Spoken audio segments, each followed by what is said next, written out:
এক ব্যক্তি তার বাড়ি বিক্রি করেছিল। খরিদ্দার বাড়ি দখল করার পর সেখানে মাটির নিচে সোনা ভর্তি একটি কলস পেয়ে গেল।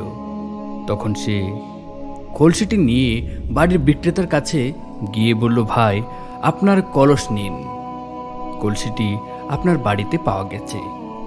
বিক্রেতা বলল, আমি তো বাড়ি আপনার কাছে বিক্রি করে দিয়েছি, সুতরাং এই কলসিটি আমার হয় কিভাবে? আপনি বাড়ি খরিদ করেছেন, সুতরাং বাড়ি আপনার এবং এই কলসিটিও আপনারই।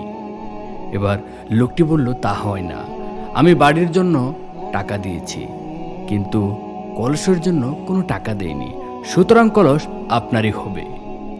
অতঃপর আইনত কলসটি জারি হোক। এই ঘটনা থেকে তাদের ইখলাসের জ্বলন্ত চিত্র ফুটে উঠেছে। এবার শুনুন আরও একটি ঘটনা।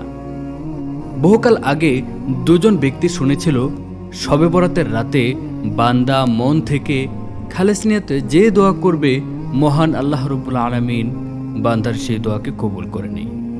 অতঃপর লোক দুটি একটি বুদ্ধি করল। তারা একটি মাটির ঢেলা নিল এবং সেটাকে রুমাল দিয়ে ঢেকে দোয়া করতে লাগলো, হে আল্লাহ, আমরা গরিব মানুষ, এই ঢেলাটি যেন সোনা হয়ে যায়। শবে বরাতে তুমি দোয়া কবুল করে থাকো, আজ শবে বরাত, সুতরাং আমাদের দোয়া তুমি কবুল করো। সারা রাত ধরে ওই দুজন ব্যক্তি এই দোয়াই করতে লাগলো। সকাল যতই ঘনিয়ে আসছিল তাদের দোয়ার জোর ততই বেড়ে যাচ্ছিল। রুমালের নিচের ঢেলাটি সোনা হয়েছে কিনা দেখার তীব্র আগ্রহ বেড়ে যাচ্ছিল। অতঃপর বহু কষ্টে যখন সকাল হলো, তখন রুমাল খুলল, দেখে সেই মাটির ঢেলাটি পড়ে আছে। মাটির ঢেলা দেখে তাদের স্বপ্ন আশা সব শেষ হয়ে গেল। মনটা এতটুকু হয়ে গেল এই ভেবে যে শবে বরাত সারা রাত বৃথাই হয়ে গেল। মনের মধ্যে নানা রকম শয়তানি খেয়াল ভিড় করতে লাগলো। শবে বরাতে দোয়া কবুল হয়, আজ শবে বরাত ছিল কিন্তু কিছুই তো হলো না। তাহলে এত বছর যা কিছু শুনেছি, এই যে শবে বরাতে দোয়া কবুল হয়, সব মনে হয় মিথ্যা। দুইজন চিন্তা ক্লিষ্ট অবস্থায় বসে আছে, আর ওই রাস্তা দিয়ে একজন চালাক দর্জি লোক যাচ্ছিল। এই দর্জি লোকটি আলেমদের সাথে চলাফেরা করত এবং যার কারণে সে তার ভিতরে তার কলবে ইমানের জাজবা ছিল, ইমানি শক্তি ছিল। সে তখন লোকগুলির কাছে এসে জিজ্ঞেস করল, ভাই, আপনারা মন খারাপ করে চিন্তিত অবস্থায় বসে আছেন কেন? তখন দুজন ব্যক্তি গতরাতে যা ঘটেছে তাদের সাথে সবকিছু খুলে বলল।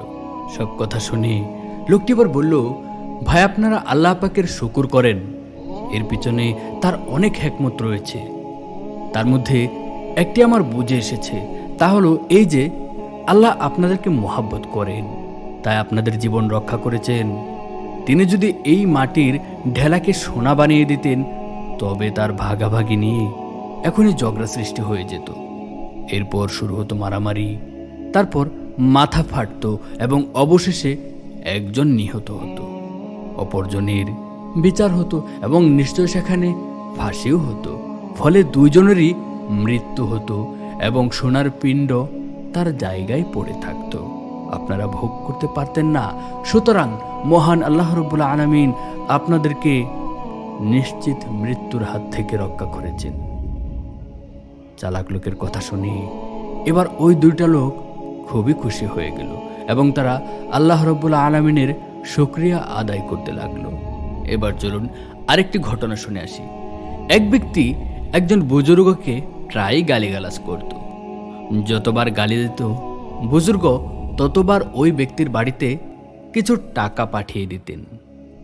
একদিন লোকটি ভাবল, তিনি তো আমার উপকারী করছেন, সুতরাং তাকে গালি দেওয়া উচিত নয়। এই ভেবে সে গালি দেওয়া বন্ধ করে দিল। সেই দিন থেকে বুজুর্গ তাকে টাকা পাঠানো বন্ধ করে দিল। লোকটির কারণ জিজ্ঞেস করলো। বুজুর্গ বললেন, ভাই, ব্যবসায়ের তো এটাই নিয়ম, দিতে হবে এবং নিতে হবে।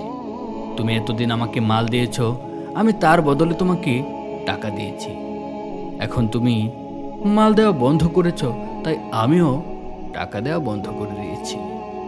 লোকটি বলল, কই, আমি তো কখনো আপনাকে কোনো কিছু দেইনি। এবার বুজুর্গ বললেন, তুমি যতদিন আমাকে গালি দিয়েছ ততদিন তোমার ইবাদতের সওয়াব আমি পেয়েছি। বিনা পরিশ্রমে আমার অনেক সওয়াব জমা হয়েছে। এখন তুমি গালি দেওয়া বন্ধ করে দিয়েছ, ফলে আমার আর সেই উপকার হচ্ছে না। তাই আমিও তোমাকে টাকা দেওয়া বন্ধ করে দিয়েছি। প্রিয় বন্ধুগণ আমার, ভালো মানুষেরা এমনই হয়, বুজুর্গ আল্লাহ প্রেমী মানুষগণ এমনই হয়। অতএব সবাই অনেক ভালো থাকুন। চ্যানেলে আরও ভিডিও আছে, সেগুলি দেখার আমন্ত্রণ জানিয়ে আজকের মতো বিদায় নিচ্ছি। খোদা হাফেজ।